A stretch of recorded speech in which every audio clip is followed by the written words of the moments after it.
Hi, and welcome back to Armchair Pundits. Once again, you've got myself, James, Daryl, and Leon, and we've had a very interesting first weekend to the Premier League season. Liverpool drawing, feeling like a loss. Man City performing as we all thought they would, and you boys getting a very good victory against Southampton. So, as you guys were there, how did you see it? Well, I'll start off with saying top of the table, baby. Top of the table. Long may this last. Well, these Arsenal fans are out here saying that they won the league already after their friendly. So, boy, let's enjoy this top of the tableness right now, innit? Yeah, our game. It was good. It was good. I still think there's a lot more to come. I feel there's some positives, which I have to say pleased me, and there's the fact that the way we responded to going 1-0 down, came back into the game like it was nothing. They didn't seem phased or seem worried, or that they was going to get back into it and get the win.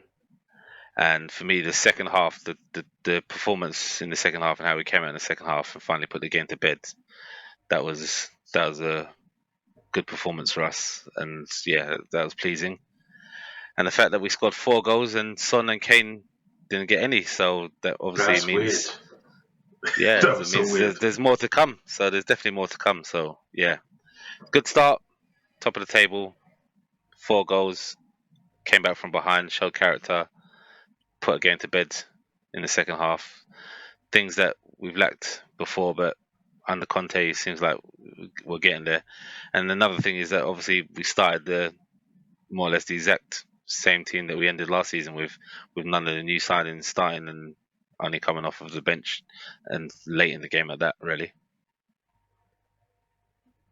Yeah, it was a good start. We need to win. You got to win your home games. Southampton did a number on us last season, so we really did need to Yeah, start off well. We did going in the goal behind. You could see the fans started to get a little bit concerned. Typical Spurs. You're thinking about a new regime, a new start with a first full season with Conte, and then we go 1-0 down after like 12 minutes. So it was good to see how they responded. Pretty much within 10 minutes of Southampton scoring, managed to equalise. Sessegnon finally getting some confidence in with a goal. He needs it because he's going to be under pressure, and you can see that the players know that their places in the team, there's more competition, so their places in the team are in jeopardy, knowing that there's players that can come on and do something when they do. And you saw that with some of the substitutions we made. Perisic already looks like he's going to be a really, really good option for us. We've got, the addition of Longley, Basuma to come in midfield as well. So it was good. We controlled pretty much most of the game, and we didn't really, really look in any danger once we managed to turn the game around. Was it weird seeing? Obviously, you've seen it in preseason, but I'd have expected when I was watching it, Spence to come on and play right wing back. Nobody discussed it before that Moura might be taking that slot, but it just felt weird seeing Spence stay on the bench and Moura come in and play right wing back. I don't think it's weird because Spence was brought quite late into the preseason. He didn't really get as much bedding in time as the others, so he's coming in late. The other thing is, I don't think Moura as a right wing back option is something that Conte will pursue or will look to use on a regular basis. I think it will be if we're chasing the game, he'll want someone like Moura who has the ability to do something going forward and just learn the basics of when to track back and be in the right positions, because we don't really have, apart from Spence bringing him in, Emerson and Doherty are not the greatest at creating chances in wide areas. So I can see why he went with Emerson. Emerson actually played well going forward. I kind of dissed him. The black hole, yeah. Dissed him the attacking black hole. Yeah, man, it is normally, but he did his thing. So have to give credit where credit's due. He played well. I say he played well second half. Really, second half he played well, and he made the right decisions finally when in the final third. So for like Spence being on the bench and experiencing it, that was a start for him. Like Leon said, he signed late. He has no preseason games. He hasn't played. So for him to have started that match, I can't see that happening. And Emerson put a performance in. I think, like Leon said, I think the fact that there's competition for places, and if you don't do your job, you might lose your position, is going to be a big factor for these guys pushing on and performing now. What about you guys, James? What about you guys as Hey, Liverpool, listen, man? obviously our game was before yours, so when I was watching your game, I was like, see, this is what we're supposed to do. Team goes 1-0 down, and you respond, get to 1-1, and then you go forward, get a second goal, and move on. And that's what I thought. To be honest, I was in my WhatsApp group, I 1-0 down, I was telling guys, listen, we'll get one, we'll get two, and it'll be done. We got one, and then I was like, okay, cool. Penalty, you just don't see Van Dijk do those kind of things. He doesn't really get drawn in to those situations. Nah, that was very surprising. So it's just poor all round, and it was just a horrible day. Because as I've said to you guys before, we need more midfielders, and as you guys or Leon mainly said, shuts me down. Now we've lost Thiago for 6 weeks. You're looking at it now, thinking, okay, we might need someone else. Jones is out injured still. You've got Keita ill, and now we're looking at the start of the season with a very poor result. Yes, we should pick up points next game, but we're already behind the eight ball with everyone else. And it's just, I don't know, it's chalk and cheese. I don't know how the players can go into the first game of the season and look like they didn't want it as much as the I opposition. think your players seem like they didn't look like they weren't up for it like they was for the Community Shield, and I think they kind of took it for granted that they was gonna go over to Fulham and just roll them over. This what it felt like. Like you say that obviously you're lacking in the midfield and you need more midfield, but was that the problem for that result? Because I think Milner had a good game. Elliot had a good game when he came on. So It's the I don't think quality aspect of things, man. It's the quality. I don't know. It's like they did okay, but a team like Liverpool, we should have won the game. We should have, for us, what normally happens last seasons, obviously the season before we had all the injuries was a bit different. But generally, that game comes along, and more often than not, we go over it, we win it, and then we pick the bones afterwards. But it just reminds me of last year. We did it against Brentford. This games where we just thought to ourselves, why are you not up for it?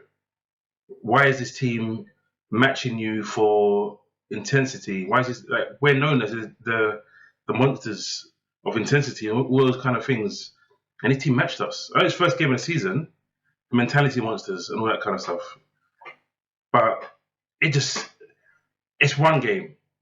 So I'm not going to overanalyze it too much. It could just be just an off day in the office. I just didn't expect it. I think that's what's annoying. I didn't expect it. I don't think anyone expected it, to be honest with you. And boy, like Mitrovic, wow, like 2 goals in his first game back in the Premier League again. Maybe this time it might be different for him, but yeah, he said it last week. He needed a team. He seemed like he kind of did a number on you guys, albeit in from what it felt like to me slow motion. But yeah, I don't know. Like how do you think he was giving your backline so much trouble? Because I struggle to understand it really. Because I feel like they underestimated him. To be honest with you, like even the penalty that he won, Van Dijk is not expecting him to do what he did, like quick feet, because it was a move that you don't really see Mitrovic do, and I think it caught Van Dijk out. He never expected it, and he didn't put his body or his feet in the right position to actually deal with the situation, and that's why he ended up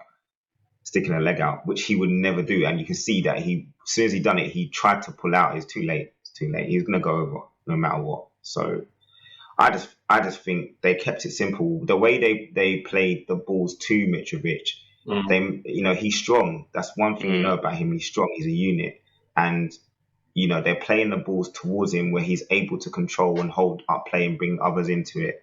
And as a defender, unless you're going to nip in and win the ball ahead of him receiving it, he's going to be able to protect it and hold Van Dijk and Matip off to bring the others into play. And that's what he did.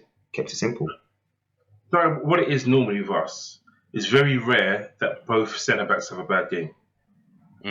Usually one does the job and the other one, if the other one is lacking, the other one covers. But they both didn't do the jobs. And with the goals, Mitrovic on top of Trent, a lot of people have said, how can he not stop that? I'm like, come on, man. Nah, he's not going to win that one. Attacking that ball. Yeah, he's not. Trent's not going to win that one, bro. Again, but though, it always. Did he see him is the question. It always been that question. That question of Trent's defensive awareness sometimes. Do you know what I mean? Yeah. But I think Fulham exposed your width. They attacked your fullbacks as they do. That's what teams are now starting to figure out about Liverpool, because your fullbacks like to push on, and normally, as you said, Van Dijk and Matip, they normally cover everything and there's no problems. But they sort of try to overload you with the width with their fullbacks. They have players wide, and then the fullbacks would help and join in, and that's literally how that Mitrovic goal happened in the end. Yeah, a lot of 2-on-1s. They had an overload on that side. Was you happy with the front line, James? Like, did the front line do enough to show? I've said this from before, and I always have the caveat at the end, he's still new. But my issue with Diaz being so exciting is that he doesn't finish enough chances. And he needs to start finishing off chances, because I knew that would be our front line. A lot of people thought, no, he'll start with Núñez. I'm like, there's no way he's going to start with Núñez, because he's loyal to Firmino and he's going to give Firmino his start at the beginning, which is fair enough. And Firmino didn't take it. And as soon as Núñez came on, the game changed for us. Núñez came on, probably got a nice assist as well. Yeah. Well, he didn't really know much about it, but what heavy touch, yeah? Heavy touch assist. But you know what, yeah? Bro, those are the kind of things that give confidence, man. Salah did what he did, bro. He just said, thank you. I'm going to tuck that away. At that point, I thought, after that, I thought, yeah, you know what? Liverpool going to win this, but it just didn't happen. I'm not gonna not give Fulham credit, because Fulham probably deserved to win the game, let alone get a draw. So we stole a point at the end of the day, and hopefully, come the end of the season, it'll be a point gained. But the season started off with Arsenal looking like prime Arsenal. Joking. Yeah. Joking. No, prime Arsenal. They look joking. Looking good. They look good. The first 20 minutes they flew out of the box, and really they should have been a good few up in that first 20 minutes. Really, to be honest with you, they kind of had to hold on towards the end. Really, when you think about it. Yeah. Palace had chances, man. Yeah, Palace had chances. So Palace didn't look that great, to be honest with you. But Jesus looked good. He was about it, causing problems. Martinelli just pressing their back line, all day long. Really, Martinelli was energy. Was about. Odegaard looked good as well. The team looked good, and it was a good result. There was gassed top of the table on Friday, talking all the talk. So the new Van Dijk, exactly. I heard that one, but Saliba. Rio. They said Rio. Rio. I saw something saying Rio. Was that Rio? Wow, that is. He had a good game though. No, let's not get it twisted. He had a really good game. He did. He had a really good game. So they pushed out Ben White to right back. Yeah, and Zinchenko. Wow. Defensively again a bit lapsed, but attacking wise he looked good.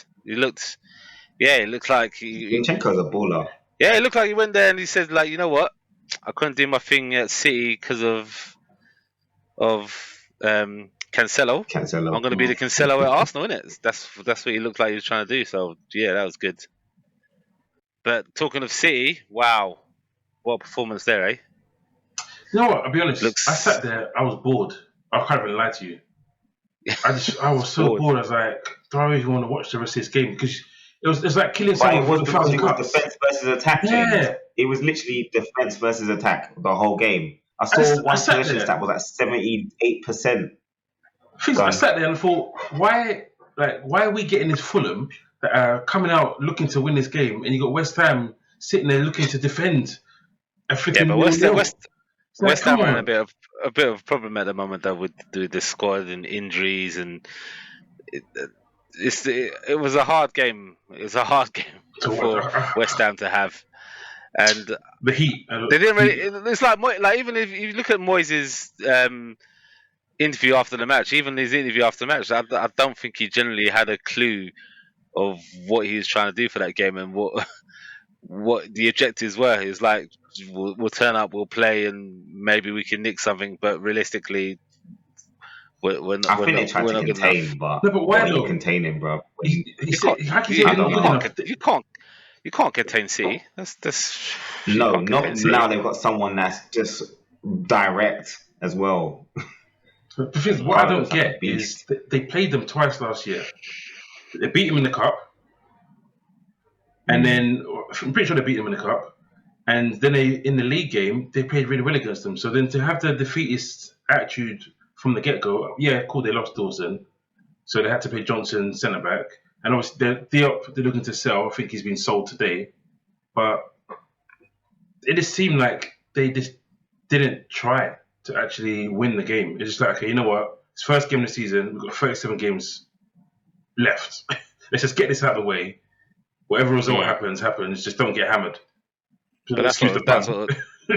that's what was said afterwards as well. At least they don't have to play City again this season, and that fixture's out of the way. Well, But for me, not at home anyway. well, yeah.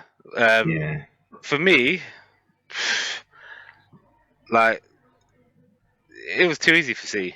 It was generally too easy for City, and I don't even feel like they came out of third gear, to be honest No, with you. They didn't. So No, I agree. It's just frustrating to watch. So I just thought, Yeah. you know what?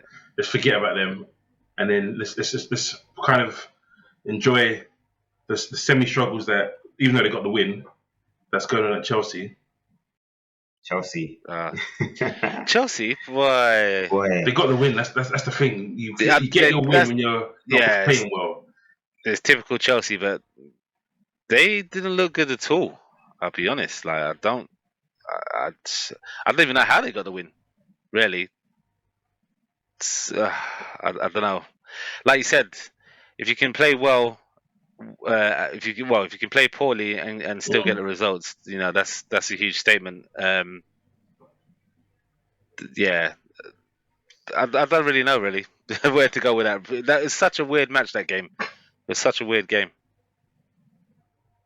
But Everton are that kind of team, though. They remember they lost 1-0 to Everton last season. There's just Everton's such a weird team to play sometimes. You don't know which version is gonna come out game to game. There's times we're against big teams where they look and they're really up for it, and there's other times where they just. But it felt like I expected more.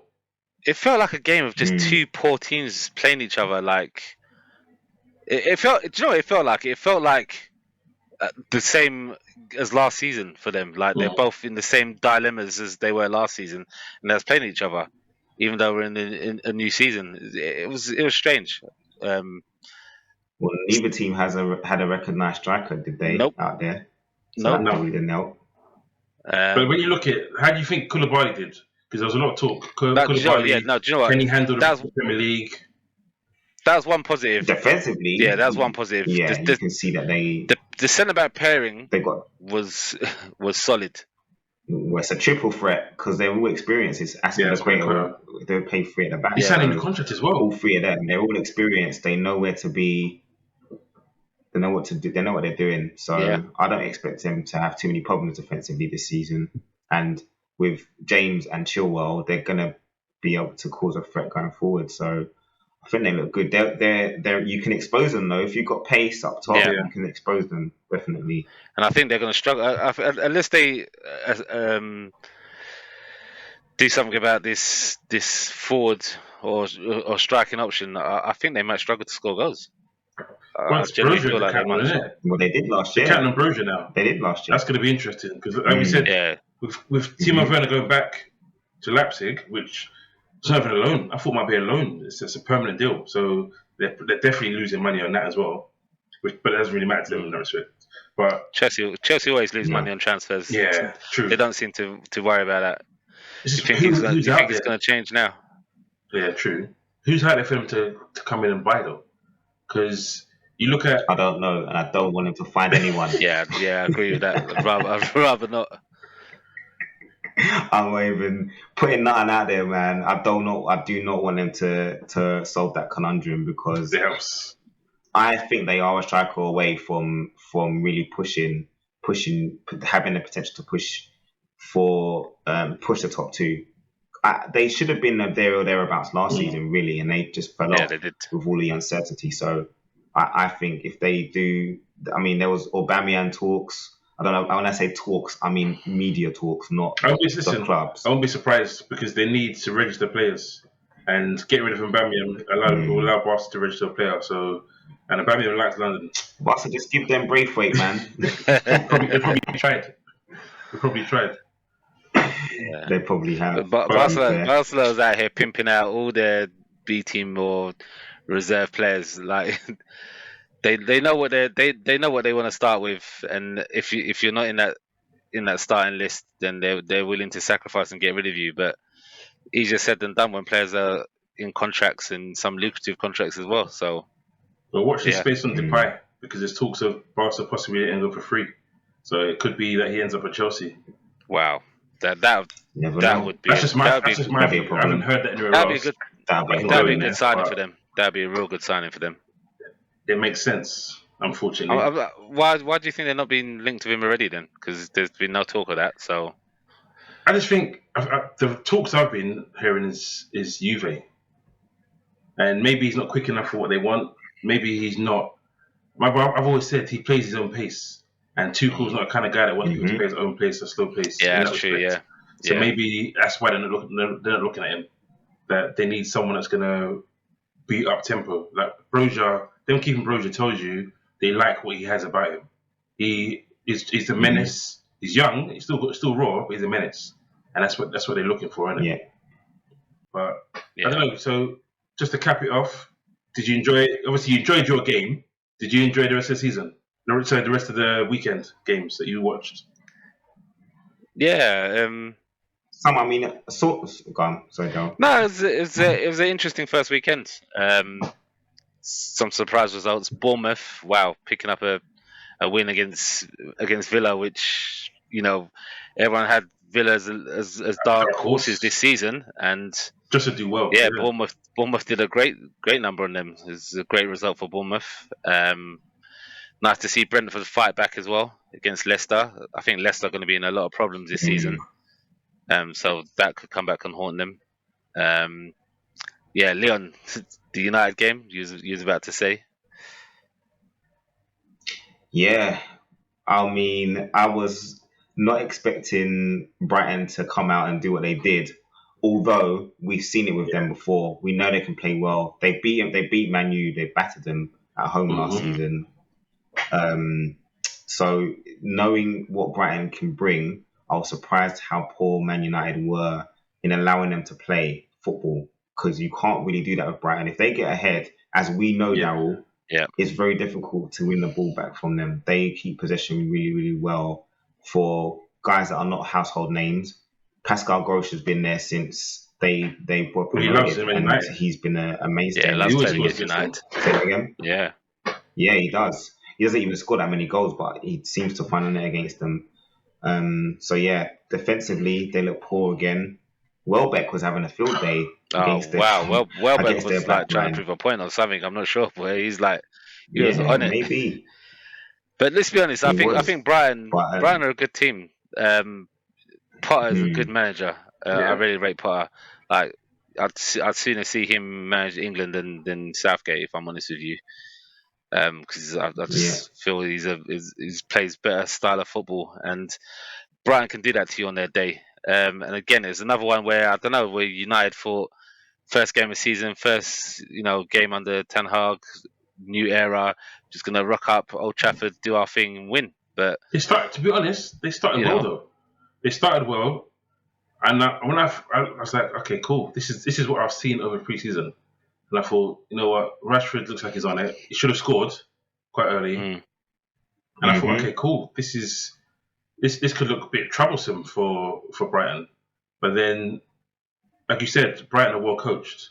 They don't panic, and they're just like, okay, cool. We know what you've got. Let's just keep the ball, keep possession, and stay calm. And in the end, the better, what's the best? The better coached team, the better unit won the game. Forget all the talents that they yeah. had, It's a better but unit. the unit of Brighton just were too much. Yeah, I guess we had There's no to consider the fact that obviously Brighton they're 2 accustomed to years, it, 3 years. and they've been doing it for a while. This is Yeah, the first game for United in this new regime and new style of play, and it's going to take a while. But they've got the players, they've got the players with the ability to make it work. So I'm sure it will change. It's just surprising to see that happen at Old Trafford's first game of the season. To be honest and with you, I didn't expect to see a false nine. I thought at least play Rashford up front. I found that weird. I don't know what you guys thought about that. Seeing Ericsson play through the middle when you have Rashford on the pitch, I don't know. It didn't sit right with me. I know he had a good preseason left wing, but come on. It's it's kind of the system that he used at Ajax though. He had Dusan Tadic Yeah, playing that's there right. only, No, he had and Hannah there though. it worked really, really He had well. Hannah playing through the middle. But but before Okay. Hannah got there, he had Dusan Yes, Tadic. yeah. So it's a system that he knows that works, and he knows that Ericsson's capable of playing that. When you've got Ericsson and Bruno, who do both, they're both a goal threat from midfield. It's not the worst decision in the world. He couldn't really start Ronaldo because Ronaldo hasn't played enough games in pre-season. He hasn't got up to speed yet. But I don't know. Even when Ronaldo came on, I had a feeling I was like, Yeah, he so comes did on I. and does something. And fair play to Brighton, they managed to hold out. Other results we had to just touch on. Obviously, Leeds. Yeah. Good result for Leeds. Mm-hmm. A lot of people saying that they're going down this season. That was a great result for them, to winning that. Yeah. And then in the final game, Moneybags Newcastle seemed like a stroll, really. 2-0, It was a stroll easy, for really. them, So really. that could be a worry going forward, depending on what they do between now and the end of the transfer window as well, because they're getting linked to quite a few players right now. They can't. I don't think they can spend as much though. They can't. Yeah, they can't spend much, but it will be. I think they're still top 5 of 2022 teams, wins wise. So it's definitely going to be interesting to see how he takes them forward. But I don't know who's He's got, out he's, there he's, for I them. was going to say moving Joe Linton proved to be a masterstroke he's for got, them he's got, because he couldn't buy a goal. He couldn't buy. I mean, he doesn't even look great, but because he's got an engine and he's a Yeah. nuisance, he's solid, strong, he's yeah. quick.